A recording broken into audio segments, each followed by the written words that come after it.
want and don't want. That's all there is, right? Well, boundaries tend to get much more complicated in the real world.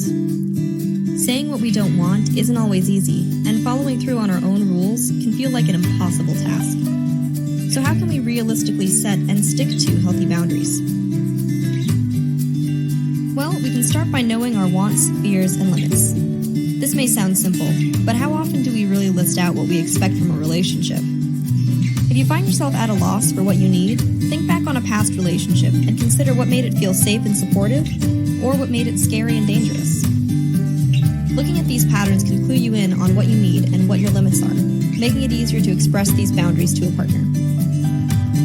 Communicating our boundaries is step 2 of this process. This one can be one of the scariest parts of a new relationship, but it's important to not let fear of judgment or conflict keep us from saying what we want or don't want.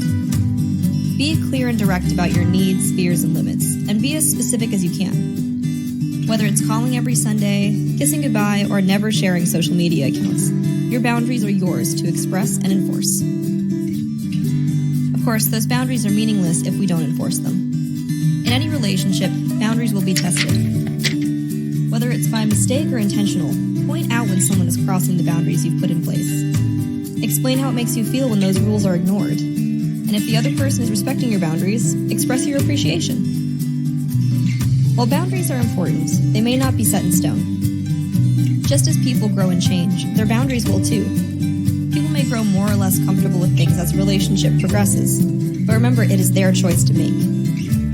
If someone is pressured into doing something outside their boundaries, their feelings and comfort aren't being taken into account. Healthy relationships shift and change, but respecting each other's boundaries should always be a given. For more content about healthy boundaries, visit guilfordhri.org or follow us on Facebook and Twitter.